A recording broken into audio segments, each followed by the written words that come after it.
Výklad kariet na jednu otázku. Ak by vás zaujímalo, čo vám chcú karty povedať, tak sleduj toto video. Môžeš si vybrať, či chceš strieborný diamant, modrý diamant, alebo chceš červený diamant.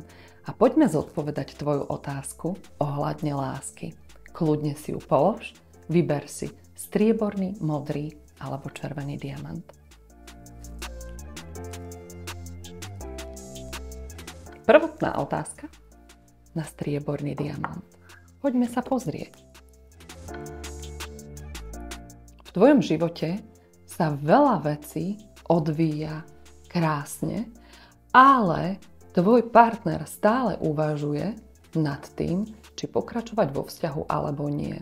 Sice vás spájajú dobré energie, ale dávaj pozor na nevyslovené veci a myšlienky, ktoré odovzdávaš svojmu partnerovi, pretože sa ti automaticky vracajú a potom môžeš byť prekvapený alebo prekvapená, že sa pohádate. Toto bola odpoveď strieborného diamantu. Poďme pozrieť modrý diamant. Čo nám prináša? Máme modrý diamant. Dokončenie. Prešli ste si veľkými problémami v minulosti, ale momentálne teraz sa to vyrovnáva a je to na dobrej ceste.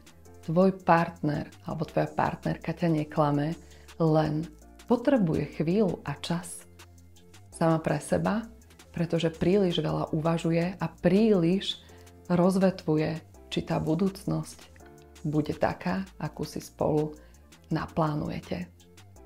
A poďme pozrieť, keď si vybrala červený diamant, čo sa nám zobrazí. Červený diamant lásky. Odkladáme ho. Sila, zvládnutie situácie, ospravedlnenie, vrátenie partnerského vzťahu, urovnanie a udobrenie. Nádherné karty sa tu vyložili. Budeš ovládať túto situáciu, práve ktorá nadchádza a čaká ťa veľmi pekné obdobie. Krásny deň ti želám a ak máš rada takéto videá, daj odber a like, sleduj.